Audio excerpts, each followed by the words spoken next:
What's up? It's Brian Soscia. You can follow me. We'll chat wrestling at the Brian Soscia. TheBrianSoscia. Tweet me. Let me know what you think about the interview. But now I want to focus on the Impact World Tour. Coming to town. Newark, Delaware, Friday, September 6th. Stable Arena in Bethlehem on the 7th. Tickets on sale now. They start at just $15. You get them at ticket offices, online at Ticketmaster.com, or charge by phone, 800-745-3000. Everybody's going to be there. Bully Ray, James Storm, AJ Styles, Mr. Anderson, Chris Sabin, Bobby Roode, Gail Kim, Kazarian, Sanjay Dutt. The list goes on. This guy's going to be there too, making, I would say, a return to Delaware. He had a great career in Delaware. On the phone with me, the man with the rear that the girls cheer, and maybe, I don't know, men might even revere, Christopher Daniels. What's going on, buddy? I'm doing great, and men are just jealous of it mostly. I send men to the gym to do more squats. They see my rear. They want something like that. They can't buy it. You can't buy a butt like this. It's genetics and hard work. That's what I tell them. So squats and lunges are what they end up doing. Okay, well, that's what you got to do so you can even try to compete with Christopher Daniels. Man, I haven't been looking, but I mean, I got to tell you, it's nice. Let's get away from this. So let's get away from this conversation before it goes too far. Indeed. I've grown up a fan of wrestling, and I watched you, and I've watched your whole career. Now, some fans that just started watching Impact, they might not realize that you're going to be in Delaware September 6th, Bob Carpenter Center. And Delaware, at least to me, tell me if I'm wrong, holds probably a special spot for you in your heart. Absolutely, man. As I was coming up before I became the international superstar that I am today, when I was just a young cat coming up, there was a company based out of Newark, Delaware called ECWA. And the man who ran it, his name was Jim Kettner. He was by large and far a genius in professional wrestling. Kettner brought me out, and he was the one who introduced me to the Northeast independent wrestling scene through the Super 8 tournament, which was his contribution to professional wrestling and independent professional wrestling. Basically, it was 8 of the top independent superstars in the United States competing in a single elimination tournament. And it was through my work in the Super 8 tournaments that I participated in that most independent wrestling companies in the Northeast found out who I was. So I credit a lot of the stuff that happened to me in my career to Jim Kettner. Definitely. I mean, you had huge showings in the Super 8. I was there for all of them. I mean, I remember watching you when you first came in. I know you got to the finals in 99, but I have to say, I think it was your first round. Your match against Jeff Peterson was amazing. I mean, a kid who's just starting out as a wrestler and painting the picture, and you guys go out there and just rip it up. What do you remember from that match? I just remember it was the first time that I'd ever met Jeff and the first time I'd ever wrestled for Jim and his company. But I just remember that the place was on fire for everything, man. It was electric. Jim had already, it was only the third Super 8 tournament that they had ever had, the first one I was in, but he had already sort of built it up to where, the fans expected great wrestling. They expected, good matchups between guys that they may have never seen before, maybe you never heard of before.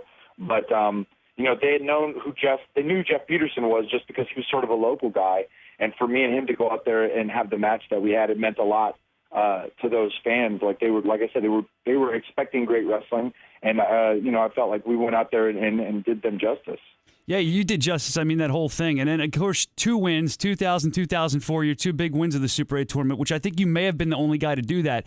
The one thing I always noticed about you, Chris, was that this is something very small, but as a spectator, it's little things like this that catch my eye. You would change your tights every round and change your collar when you were the Fallen Angel every round. How important do you think, as a performer, little things like that, how important is that to do?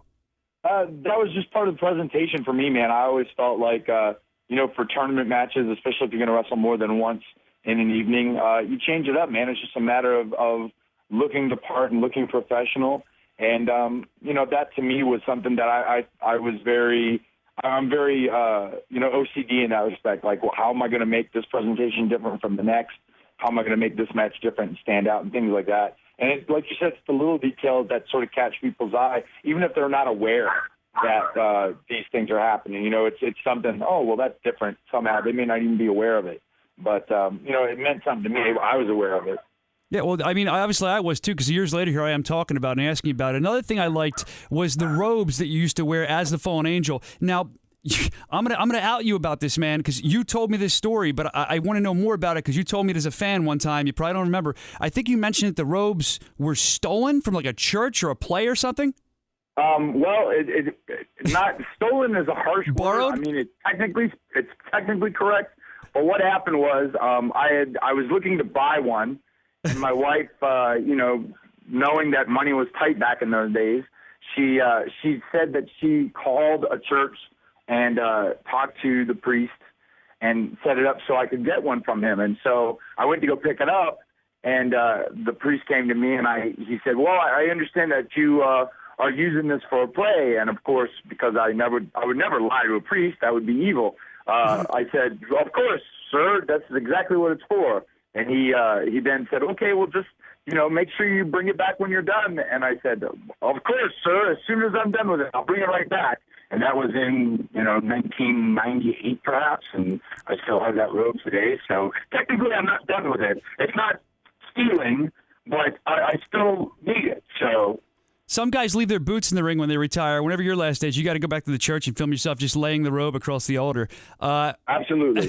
So the fallen angel gimmick that you had, the idea for that, did you have another character in mind? Where did that come from? Maybe City of Angels-ish, it seemed like to me? No, well, the character came about.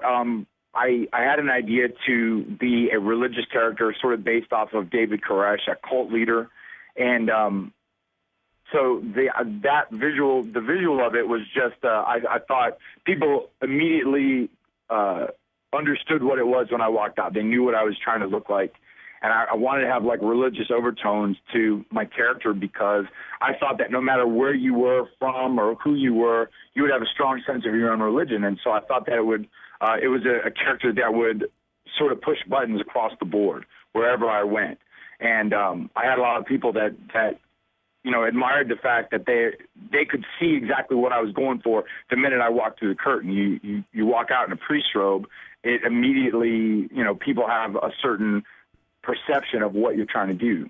And so that was sort of the point. You wanted something that immediately caught people's eye and got them thinking, got them talking. And then I would, throw religious vernacular into my promos when I would do them. And so, that was sort of building it up like that, like pretending I was God's gift to professional wrestling and, playing off of that sort of stereotype, I guess. Do you think that, I know that you, I believe, went to college or went to school for acting. Do you think being an actor helped you with the creativity, or was it just you were a lifelong fan and that helped you, or maybe a little bit of both? Yeah, a little bit of column A, a little bit of column B. I was a lifelong fan. I grew up watching it in North Carolina, and so, watching guys like Flair and Dusty Rhodes, that's what made me love professional wrestling as a kid. And then the acting part of it, I can definitely say that it made me very comfortable to be in front of people, and it gave me the confidence to try different things in front of people.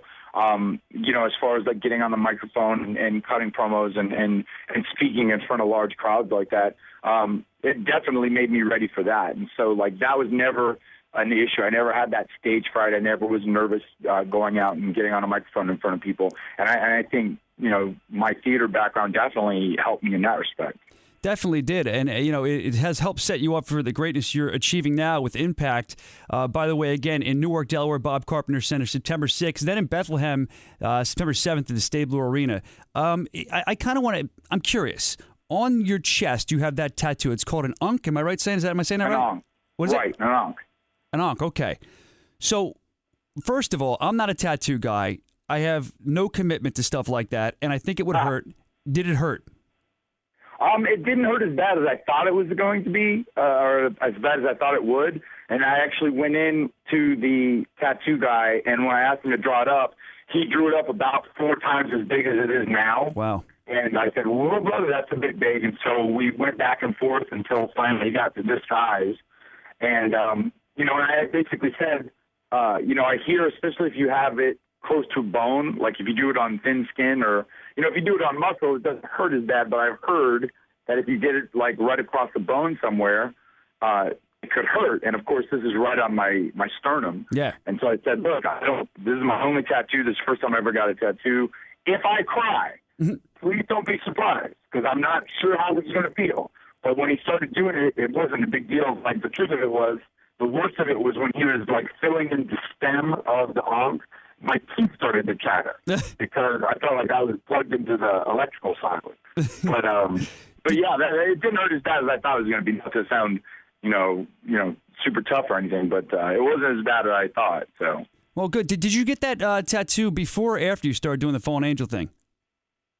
In the middle, really. In the middle. I always was like, I don't want to get a tattoo. What if I'm not going to be a wrestler all my life? I'm going to walk around with a tattoo on, man. And then I finally just said, you know what? So what? If I have a tattoo for the rest of my life, whether I make it as a wrestler or not, so what? It's something to talk about.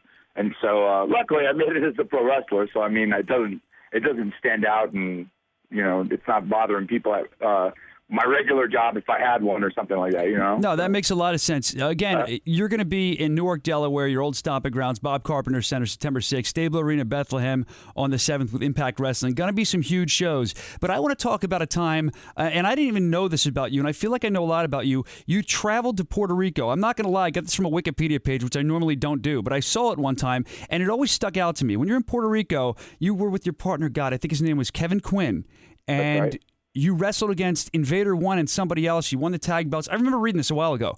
That had to be nerve-wracking. I mean, did you know about Invader number 1, the whole Brody alleged situation when you went in there? Weren't you nervous?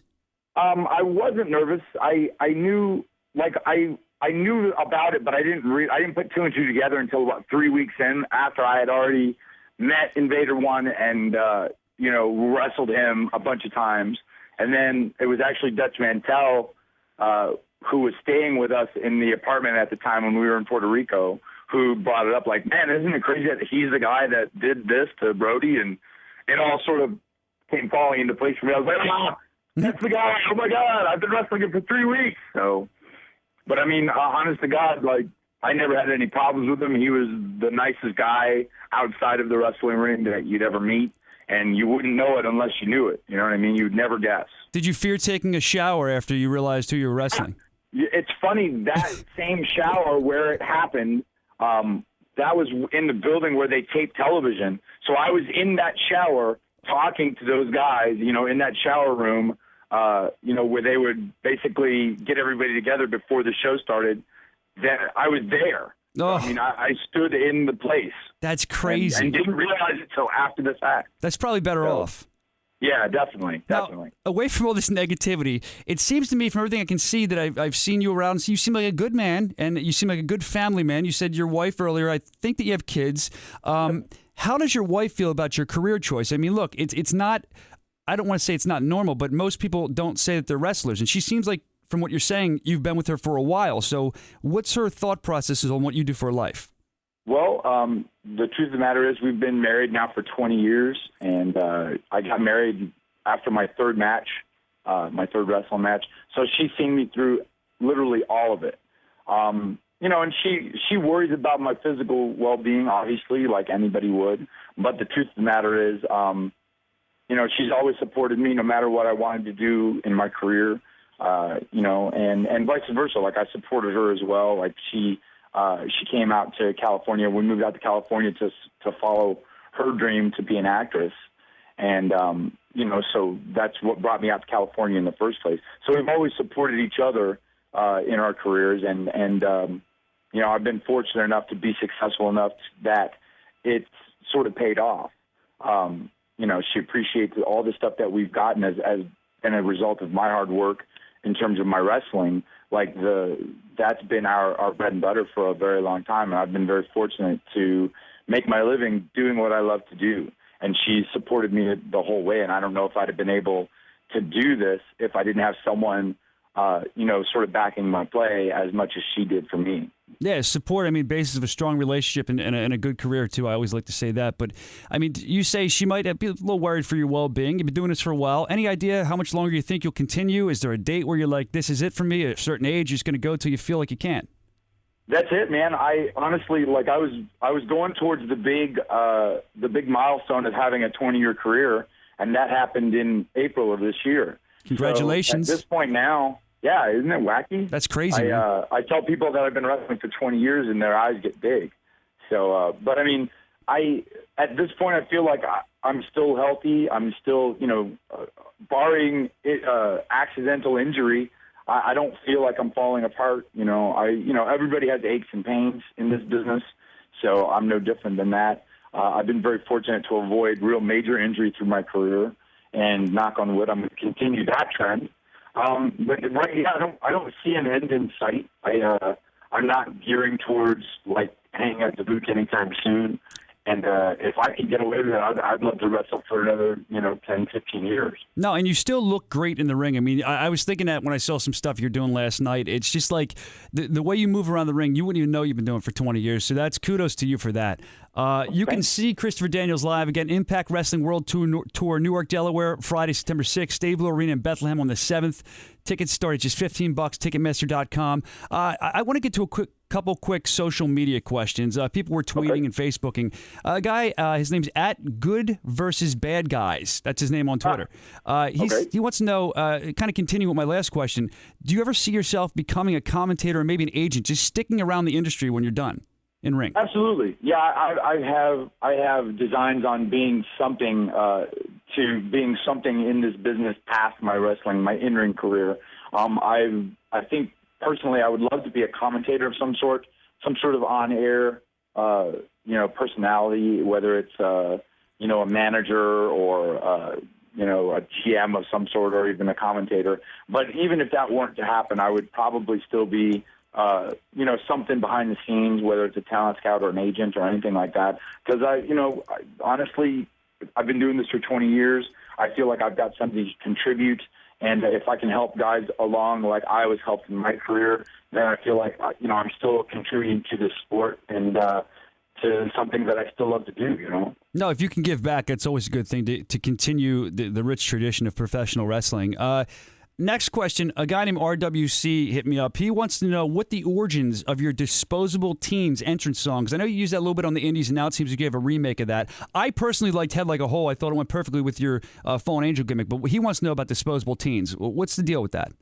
Well, I wasn't a Marilyn Manson fan. I wasn't necessarily someone that was going to pick up his music, but I don't know if you know this, but Disposable Teens is the opening song in the Blair Witch 2 movie. And so I happened to see that on a tour of Japan. I had the DVD, and I heard this music, and I thought it was great entrance music. Yeah. As someone who's a wrestler, any wrestler in the world will tell you when they listen to music, in the back of their head, they're thinking, can I come into the ring with this music?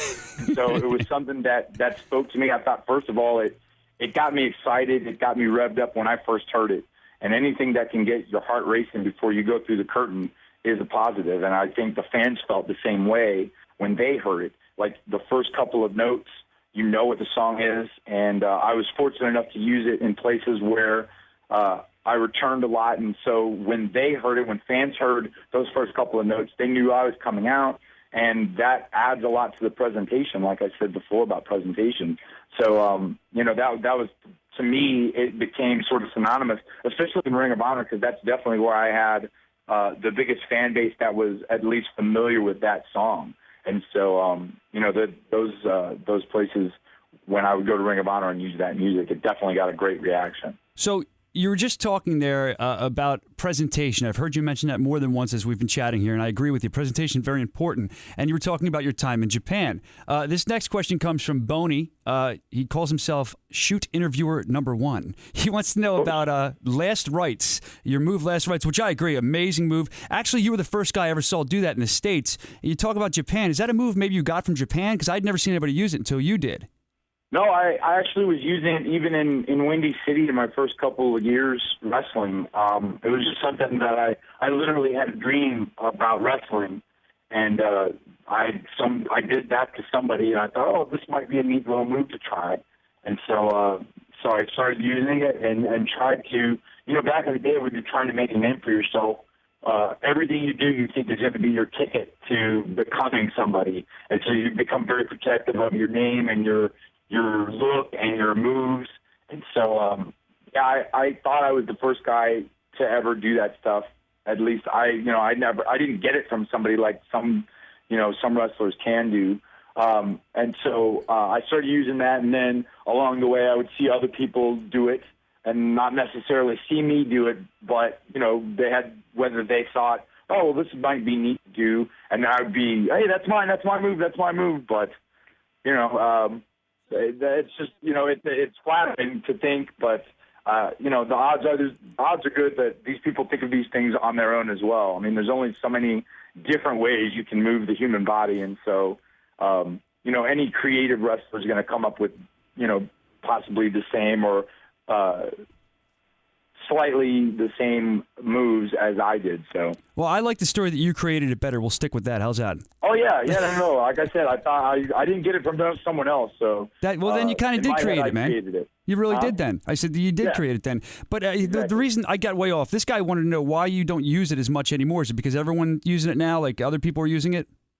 No. I just went through phases where I would have a good reaction with it, but honestly, most people now respond more to me doing the moonsault than anything I've done, and so you learn after a while what people react to the most.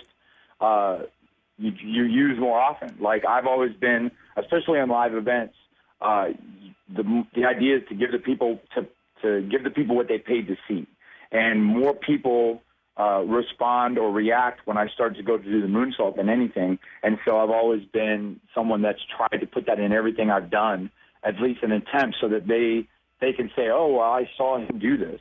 I still go back and use last rites or angel's wings or whatever other moves I've used as a finish in the past.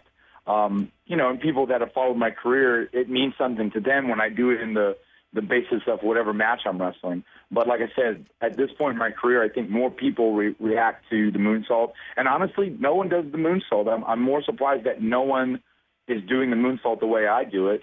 So I don't know, man. I think I've just been fortunate enough to have this particular move that sort of gets a good reaction and that no one else is doing. So I decided to go with that. I got to say, man, you do, and this isn't just stroking your ego. You do have a beautiful moonsault. You lay out. It's like you soar almost with it. And actually, this guy also said, and I agree with this, that all these other people he's seen do it, Nova, Rude, Hero, Cody, they all try to do last rites, but you have a certain smoothness about it. And I think you do it a different way where you kind of snap and they roll over the top. I think your snap looks great. So whenever you can fit that in, fit it in, because your old fans love that. I do take requests, so it's not unheard of. You're like a DJ. All right, last thing I want to talk to you about you before I let you go with you is let's talk injuries. I mean, you seem like a guy that, you hide them well if you have them. But I know that, I don't know if you told me this one time at a show where I saw you or it was just something I'd heard. I think I heard that you had a pretty bad injury. I was watching. You landed on your head back in 2000 when you were doing some stuff for WCW. And I think you said something about your left arm. Do you still get that problem? No. Well, what happened was I slipped off the ropes as I was trying to do a backflip, and I landed on my head. And at the minute it happened, I lost all the feeling in my left arm. And if you watch the tape of that particular match or YouTube or whatnot, you can see that my left arm is just dangling there. It's like swinging back and forth like a shoelace.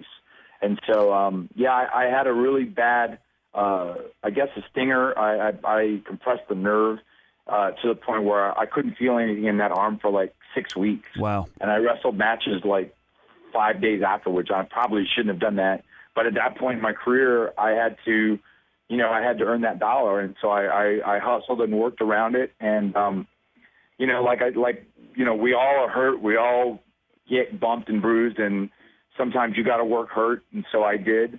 And then at this point in my career, it doesn't bother me so much. This arm, my left side, gets tired quicker, like when I work out. Yeah. But, it's not something that you can noticeably see when I wrestle, and nothing that you would know about unless you were watching me with a precision microscope, I suppose. No, you can't. But, that's why I was wondering if it even still bothered you, because you can't tell. I just remember hearing about that.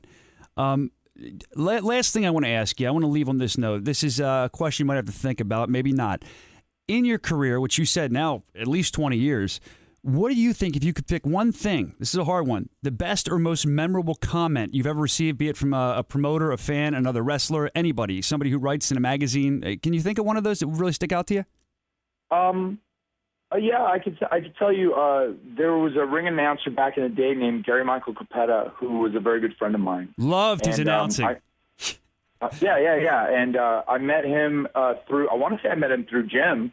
At least in the Northeast, I knew that I'd spoken to him and talked to him. And he came up to me one day, and he was sort of giving me a compliment as far as like my wrestling career. And, and I was I was trying to be humble and just like, I've had a decent career. It's been okay. And he actually said, well, no, you sort of paved the way for your style of wrestling. You're one of the guys that paved the way as far as like coming up from the independents and working all around the United States and sort of sticking with it until you broke through.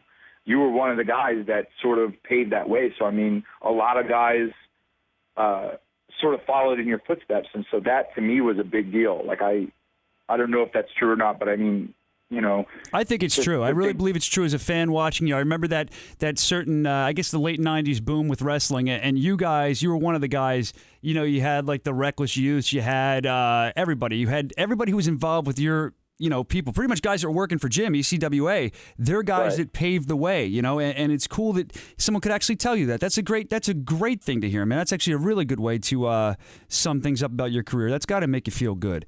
Chris? Yeah, absolutely, man. To think that you always want to be remembered, man. I mean, whether you become rich and famous or, become successful, you want to be remembered as somebody that did something for the sport that you're in or the thing that you're doing.